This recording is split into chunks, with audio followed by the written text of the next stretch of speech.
I do have dreams and aspirations of one day coaching again. I look forward to the opportunity. It's frustrating that it hasn't happened, but at the same time, I have total trust in God that ultimately somebody will give me an opportunity, and I look forward to impacting lives and winning ball games and being in the thick as a coach again. From my standpoint, I believe that I have the ability to impact college and pros. Yeah. So whatever opportunity presents itself, there was success in Golden State. 19 straight years, one trip to the playoffs, and all of a sudden we make the playoffs after the first year, 2 years in a row, and win 50 games. It wasn't me, it was us. Yeah. We did a great job of establishing the culture and changing the culture. So I'm honored to have played a role. Proof is in the pudding. I'm seeing guys get 3 and 4 and 5 opportunities that you can question. Yeah. I'll say this, it didn't just happen when I was hired as the Golden State Warriors coach. My entire life, I wasn't as gifted as these guys from the point guard position. I had to think the game and be the smartest dude on the court at a young age. So the only way I could make it wasn't outscoring or outjumping, it was outthinking. So I thought the game no matter where and when I played. So I was an extension of the coach on the floor as a kid.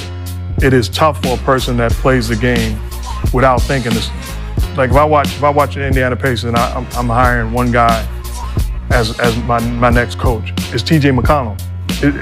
As great as Tyrese Halliburton is, T.J. McConnell has a coaching mentality when he's on the floor. The game comes easy to Tyrese, and I say that respectfully, and the similarities of me. So I would say the right person, you can make the jump from never coaching to have coached, but you have to be a student of the game.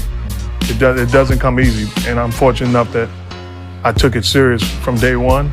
I watched the greats. I played for 7, 8 Hall of Fame coaches. I stole from them, not just what to do, but what not to do. They didn't do everything right. So it put me in position that when the time came and my number was called as a coach, I was locked, ready, and loaded. It's probably... I know him as a player. I know him as an analyst and had an outstanding career. Obviously knows the game. With coaching, it's the opportunity that you get. So if he gets the opportunity to coach a legitimate team, he's gonna win some games. Coaching a team that is not a good team at this time is more of a challenge. I think it'll be fine. It's just a question of what job he gets, because that ultimately seals the deal for you as a coach.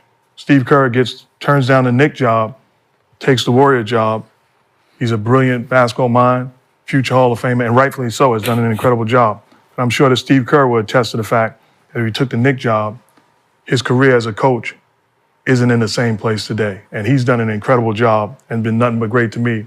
I got respect for him, but he'd be the first to tell you it's about the job that he took that propelled him and allowed him to be one of the greats. Yeah. Okay. Because, forgive me if I'm misunderstanding the question, but I'm gonna answer it this way. I can look at a team that's 500 and look at a team that's 20 games over 500 and know that 500 team is coached better. Their habits, the culture, who's engaged in the huddle, who's looking at the coach, who's rotating defensively, who's playing unselfish basketball, who's showing up on time. How is the workouts? 2 hours before the game, what are the coaches doing? Is a dude throwing a behind the back pass? Are they going through the motions? So you can tell, but you got to be around. That's why it irritates me so much when we hear a reporter say, Junebug, the number 4 assistant on this team's staff, is a brilliant basketball mind. You don't know Junebug. You ain't even around him. Y'all ready?